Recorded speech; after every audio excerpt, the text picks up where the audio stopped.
Hi ಎಲ್ರಿಗೂ welcome to my channel. Spring onion season ಆಗಿರೋದ್ರಿಂದ spring ಆನಿಯನ್ನಿಂದ ಏನಾದರೂ ಒಂದು ತಿಂಡಿ ಮಾಡೋಣ ಅಂತ. ಯಾವಾಗಲೂ ಪಲ್ಯ ಅಥವಾ ಸಾರನ್ನು ಮಾಡಿರೋದನ್ನು ನೋಡಿದ್ದೀವಿ. ಸ್ಪ್ರಿಂಗ್ ಆನಿಯನ್ ಅಂದರೆ ಈರುಳ್ಳಿ ಕಾವು ಅಥವಾ ಸೊಪ್ಪನ್ನ ಉಪಯೋಗಿಸಿ. ಇವತ್ತು ನಾವು ಮಸಾಲೆ ರೊಟ್ಟಿ, ಅಕ್ಕಿ ಮಸಾಲೆ ರೊಟ್ಟಿನ ಮಾಡೋದು ತಿಳ್ಕೊಳ್ಳೋಣ. ಇದು ಜೊತೆಗೆ ಒಂದು ಚಟ್ನಿ ಮಾಡೋದು ಹೇಗೆ ಅಂತ ಹೇಳ್ಕೊಡ್ತೀನಿ. ಅದ್ರ ಚಟ್ನಿ ವಿಶೇಷವಾಗಿರುತ್ತೆ. ಫಸ್ಟು ನಾವು ಅಕ್ಕಿ ರೊಟ್ಟಿ ಮಾಡೋದಕ್ಕೆ ಈರುಳ್ಳಿ ಕಾವು ಒಂದು ಕಟ್ ತೊಗೊಂಡಿದ್ದೀನಿ. ಅದನ್ನು ಚೆನ್ನಾಗಿ ತೊಳೆದು ಸಣ್ಣಕ್ಕೆ ಹೆಚ್ಕೋಬೇಕು. ಆಮೇಲೆ ಇಲ್ಲಿ ನಾನು 3 ಕಪ್ಪು ಅಕ್ಕಿ ಹಿಟ್ಟನ್ನು ಹಾಕ್ಕೊಂಡಿದ್ದೀನಿ. ಅಕ್ಕಿ ಹಿಟ್ಟಿಗೆ ನಾನು 1 ಬೌಲಷ್ಟು ಸಣ್ಣಗೆ ಹೆಚ್ಚಿರೋವಂಥ ಈರುಳ್ಳಿ ಕಾವು, ಆಮೇಲೆ ಒಂದು 5ರಿಂದ 6 ಹಸಿರು ಮೆಣಸಿಕಾಯಿ ಸಣ್ಣಗೆ ಹೆಚ್ಚಿರೋದು, 1 ಟೇಬಲ್ ಸ್ಪೂನ್ ಅಷ್ಟು ಜೀರಿಗೆ, 1 ಬಟ್ಲಷ್ಟು ತೊಳೆದಿರೋ ಕೊತ್ತಂಬರಿ ಸೊಪ್ಪು, ತೊಳೆದು ಹೆಚ್ಚಿರೋ ಕೊತ್ತಂಬರಿ ಸೊಪ್ಪು, 1 ಬಟ್ಲಷ್ಟು ಕಾಯಿ ತುರಿ ಮತ್ತು ರುಚಿಗೆ ತಕ್ಕಷ್ಟು ಉಪ್ಪು. ಇದಿಷ್ಟನ್ನು ಹಾಕ್ಕೊಂಡು ಚೆನ್ನಾಗಿ ಮಿಕ್ಸ್ ಮಾಡ್ಕೋಬೇಕು. ಇಲ್ಲಿ ನಾವು ಈರುಳ್ಳಿ ಕಾವು ಅಂದರೆ ಸ್ಪ್ರಿಂಗ್ ಆನಿಯನ್ ಹಾಕ್ಕೊಳ್ಳೋದ್ರಿಂದ ಈರುಳ್ಳಿ ಹಾಕ್ಕೊಳ್ಳೋದಿಲ್ಲ ನಾನು. ಬೇಕಂದರೆ ನೀವು ಆ್ಯಡ್ ಮಾಡ್ಕೋಬೋದು ಮತ್ತು ಸಣ್ಣಗೆ ಹೆಚ್ಚಿರೋಂಥ ಈರುಳ್ಳಿ. ನಾನು ಇಲ್ಲಿ ಸ್ಪ್ರಿಂಗ್ ಆನಿಯನ್ದು ಟೇಸ್ಟ್ ಚೆನ್ನಾಗಿ ಬರಲಿ, ಅದೇ ಹೈಲೈಟ್ ಆಗಬೇಕು ಅನ್ನೋದಕ್ಕೋಸ್ಕರ ಈರುಳ್ಳಿ ಹಾಕ್ಕೊತಿಲ್ಲ. ಅದರ ಫ್ಲೇವರ್ ಚೆನ್ನಾಗಿ ಬರಬೇಕು ಅಂತ ಅಂದ್ಬಿಟ್ಟು ಇದಿಷ್ಟನ್ನು ಚೆನ್ನಾಗಿ ಮಿಕ್ಸ್ ಮಾಡ್ಕೊಂಡ್ಮೇಲೆ ನಾವು ಪಕ್ಕದಲ್ಲಿ ಬಿಸಿನೀರನ್ನ ಕಾಯೋದಕ್ಕೆ ಇಟ್ಕೊಂಡಿರಬೇಕು. ಇಲ್ಲಿ ನಾನು 3 ಬೌಲ್ ಅಕ್ಕಿ ಹಿಟ್ಟಿಗೆ 2 ಲೋಟದಷ್ಟು ನೀರನ್ನ ಕಾಯಕ್ಕಿಟ್ಟಿದ್ದೀನಿ. ಬೇಕಂದರೆ ಒಂದು ಸ್ವಲ್ಪ ಹೆಚ್ಚು ಕಮ್ಮಿ ಹಾಕೋಬೋದು, ಯಾಕೆಂದರೆ ಅಕ್ಕಿ ಹಿಟ್ಟು ಒಂದೊಂದು ಡಿಫ್ರೆಂಟ್ ಕ್ವಾಲಿಟಿ ಬಂದಿರುತ್ತೆ. ಸೊ ನಾನು ಇಲ್ಲಿ ರೆಡಿ ಅಕ್ಕಿ ಹಿಟ್ಟೆ ತೊಗೊಂಡಿರೋದು.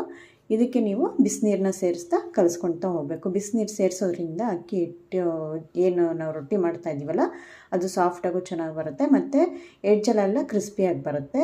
ತುಂಬ ಚೆನ್ನಾಗಾಗುತ್ತೆ. ಇದು ಮದುವೆ ಮನೆಯಲ್ಲಿ ಕೊಡ್ತಾರಲ್ಲ ಊಟಕ್ಕೆ ಅಕ್ಕಿ ರೊಟ್ಟಿ ಅಂತ, ಆ ಥರ ಬರುತ್ತೆ. ಇದು ತುಂಬ ಚೆನ್ನಾಗಿ ಬರುತ್ತೆ. ಇದಕ್ಕೆ ನಾವು ಚಟ್ನಿನೂ ಸ್ವಲ್ಪ ಡಿಫ್ರೆಂಟಾಗಿರೋಂಥ ಚಟ್ನಿ ಮಾಡ್ತಾಯಿದ್ದೀವಿ. 2 ಒಳ್ಳೆ ಕಾಂಬಿನೇಷನ್ ಇದು ಬೆಳಗ್ಗೆ ತಿಂಡಿಗಾದರೂ ಮಾಡ್ಕೋಬೋದು, ಇಲ್ಲ ರಾತ್ರಿ ಲೈಟಾಗಿ ಟಿಫಿನ್ ಬೇಕು ಅನ್ನೋ ಟೈಮಲ್ಲಿ ಡಿನ್ನರಿಗೂ ಮಾಡ್ಕೋಬೋದು.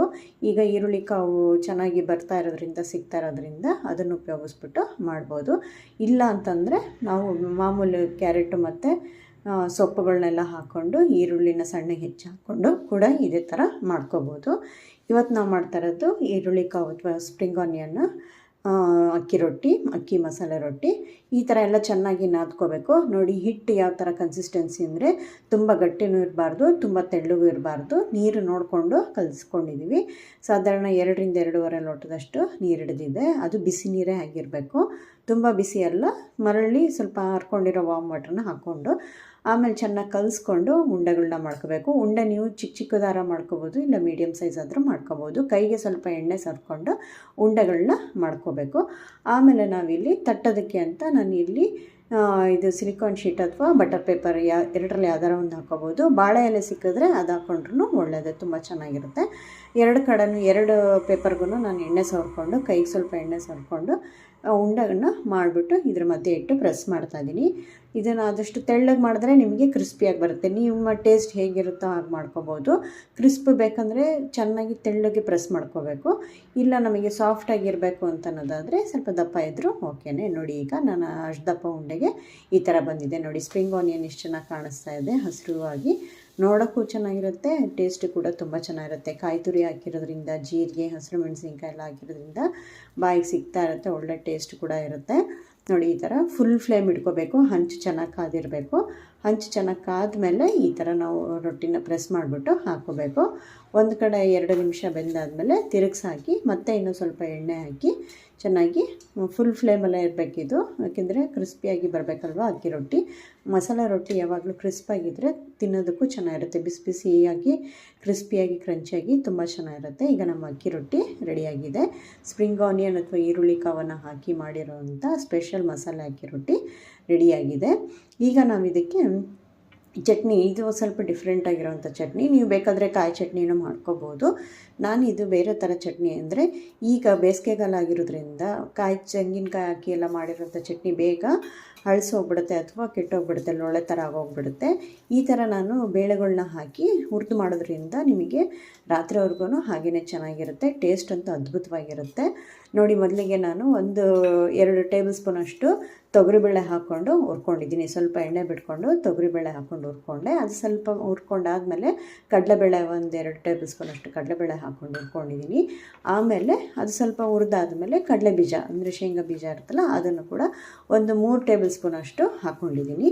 ಇದಿಷ್ಟನ್ನು ಹಾಕ್ಕೊಂಡು ಹುರ್ಕೋಬೇಕು. ಈ ಬೇಳೆಗಳು ಹಾಕಿ ಮಾಡಿದ್ದು ಚಟ್ನಿ ತುಂಬ ಚೆನ್ನಾಗಿರುತ್ತೆ. ಮತ್ತು ಇನ್ನೊಂದೇನು ಗೊತ್ತಾ, ಅಸಿಡಿಟಿ ಅನ್ನೋರಿಗೆ ಇದಂತೂ ನಿಮಗೆ ರಾಮಬಾಣ ಅಂತಲೇ ಹೇಳ್ಬೋದು. ಕೆಲವರಿಗೆ ಹಸಿರು ಮೆಣಸಿನ್ಕಾಯಿ ಹುರ್ಗಡ್ಲೆ ಹಾಕಿ ಮಾಡಿ ಚಟ್ನಿ ತುಂಬ ಅಸಿಡಿಟಿ ಆಗುತ್ತೆ, ತಿಂದ್ರೇ ಸಾಕಪ್ಪ ಎದೆ ಉರಿ ಬರುತ್ತೆ ಅಂತ ಹೇಳ್ತಾರಲ್ಲ, ಅಂಥವ್ರಿಗೆ ಮಾತ್ರ ಇದು ಸೂಪರ್ ಚಟ್ನಿ. ಇದು ತಿಂದರೆ ನಿಮಗೆ ಒಂಚೂರು ಅಸಿಡಿಟಿನೇ ಬರೋದಿಲ್ಲ. ಮತ್ತು ಈ ಸಮ್ಮರ್ ಸೀಸನಲ್ಲಿ ಸಂಜೆವರೆಗೂ ಅಥವಾ ರಾತ್ರಿವರೆಗೂ ಈ ಚಟ್ನಿ ಕೆಡದಲ್ಲೇ ಹಾಗೇ ಇರುತ್ತೆ. ನೀವು ಜರ್ನಿ ಮಾಡುವಾಗೂ ಕೂಡ ಇದನ್ನು ತೊಗೊಂಡೋಗ್ಬೋದು, ಟ್ರಾವೆಲಿಂಗಿಗೂ ಕೂಡ ಈಸಿಯಾಗಿ ತೊಗೊಂಡೋಗ್ಬೋದು ತಿನ್ನೋದಕ್ಕೆ.